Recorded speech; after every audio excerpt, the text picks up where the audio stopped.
नमस्ते। आज हामी एउटा यस्तो औषधिको बारेमा कुरा गर्दैछौँ जुन सायद धेरैको घरमा प्रयोग हुन्छ। त्यो हो लो डोज एस्पिरिन। यो किन यति महत्त्वपूर्ण छ, यसले शरीरमा कसरी काम गर्छ र सबैभन्दा जरुरी कुरा, यसलाई सुरक्षित रूपमा कसरी प्रयोग गर्ने। आउनुहोस् आज यसबारे सरल भाषामा बुझौँ। आजको यो चर्चामा हामी सुरुमा एस्पिरिनको परिचयबाट सुरु गर्नेछौँ। त्यसपछि यो हाम्रो शरीरभित्र गएर कसरी काम गर्छ भनेर बुझ्नेछौँ।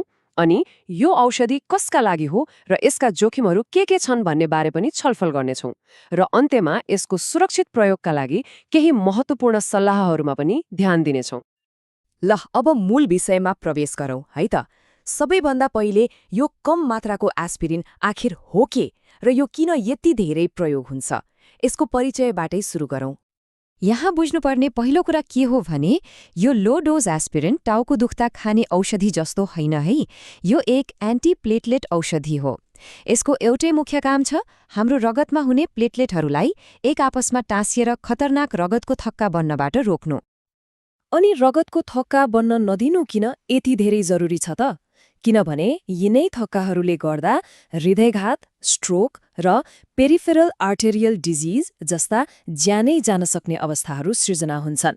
त्यसैले एस्पिरिनले यस्ता घटनाबाट बचाउँछ।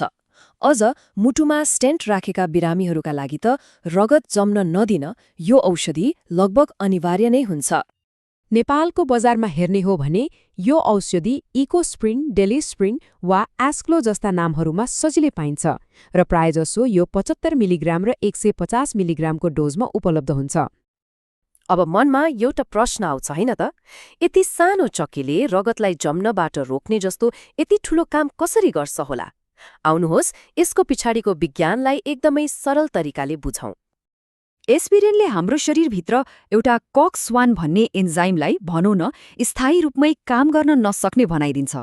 यसले गर्दा रगत जमाउन मद्दत गर्ने एउटा मुख्य तत्त्व थ्रोम्बोक्सिन A2 बन्न पाउँदैन।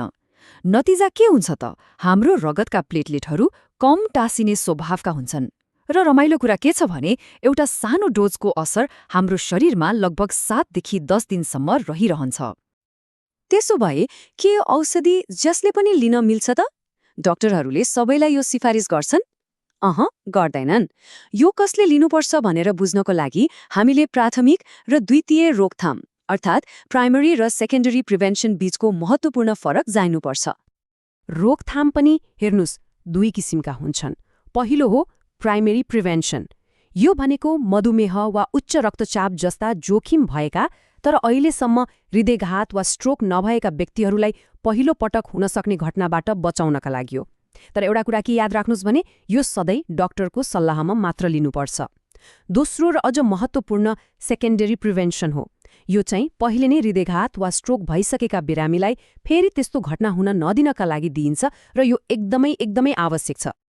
र धेरैजसो केसमा चाहे त्यो प्राइमरी होस् वा सेकेन्डरी, डाक्टरहरूले सिफारिस गर्ने सबभन्दा कमन डोज भनेको चाहिँ दैनिक 75 मिलिग्राम हो। यो मात्रा सम्झन सजिलो र प्रभावकारी पनि छ। अब आउँछ सबैभन्दा एकदमै महत्त्वपूर्ण खण्ड, जोखिम र सावधानीहरू। हरेक प्रभावकारी औषधिको जस्तै एस्पिरिनका पनि केही जोखिमहरू छन् र यो सबैका लागि उपयुक्त हुँदैन। आउनुहोस् यसका बारेमा खुलस्त कुरा गरौँ। त्यसो भए प्रश्न यही हो, के एस्पिरिन सबैका लागि सुरक्षित छ त? यो प्रश्नले हामीलाई यसका जोखिमहरू र कसले यो औषधि लिनु हुँदैन भन्ने विषयमा प्रवेश गराउँछ। हेर्नुहोस्, केही अवस्थाहरूमा एस्पिरिन लिनु साँच्चै खतरनाक हुन सक्छ। जस्तै पेटमा अल्सर भएको वा रगत बग्ने समस्या भएमा, हेमोफिलिया जस्तो रगत सम्बन्धी कुनै रोग भएमा, कसैलाई एस्पिरिनले दम बढाउँछ भने वा गम्भीर मृगौलाको समस्या भएमा। त्यस्तै बालबालिका र गर्भावस्थाको अन्तिम 3 महिनामा यो औषधि दिनु हुँदैन। त्यसैले डाक्टरसँग सल्लाह नगरी यो औषधि कहिल्यै सुरु गर्नु हुँदैन। अब साइड इफेक्टको कुरा गरौँ। एस्पिरिन लिँदा देखिने केही सामान्य असरहरूमा पेट पोल्ने, एसिडिटी हुने वा शरीरमा सजिलै नीलदाम देखिने जस्ता समस्या पर्छन्। धेरैजसो यी समस्याहरू सामान्य नै हुन्छन्, तर होशियार हुनुपर्छ। कहिलेकाहीँ पेटभित्र रक्तस्राव हुने वा दुर्लभ अवस्थामा मस्तिष्कमा रक्तस्राव हुने जस्ता गम्भीर खतरा पनि हुन सक्छ। अनि अर्को कुरा जुनमा एकदमै होशियार हुनुपर्छ त्यो हो ड्रग इन्टरेक्सन। एस्पिरिनलाई वार्फेरिन जस्ता रगत पातलो बनाउने अन्य औषधि वा आइबुप्रोफेन जस्ता दुखाइ कम गर्ने औषधिसँगै लिँदा रक्तस्रावको जोखिम निकै बढ्न सक्छ। त्यस्तै रक्सीसँग सेवन गर्दा पनि पेटमा रगत बग्ने खतरा बढ्छ। त्यसैले अरू कुनै औषधि लिइरहनु भएको छ भने आफ्नो डाक्टरलाई जानकारी गराउन कहिले नबिर्सनुहोस्। ल अब अन्त्यमा तर एकदमै काम लाग्ने खण्डमा जाउँ। यो औषधि सेवन गर्दा के कुरामा ध्यान दिने त? यहाँ केही बुदाहरू छन्, एकदमै ध्यान दिएर सुन्नुहोला है। पहिलो, पेटमा जलन हुन नदिन यो औषधि सधैँ खानासँग वा खाना खाइसकेपछि मात्र लिनुहोस्। दोस्रो, रक्सीसँग यसको सेवन त गर्दै नगर्नुहोस्। तेस्रो, यदि कालो दिशा आउने वा रातो बान्ता हुने जस्ता रक्तस्रावको कुनै सङ्केत देखियो भने तुरुन्तै डाक्टरलाई खबर गरिहाल्नुहोस्।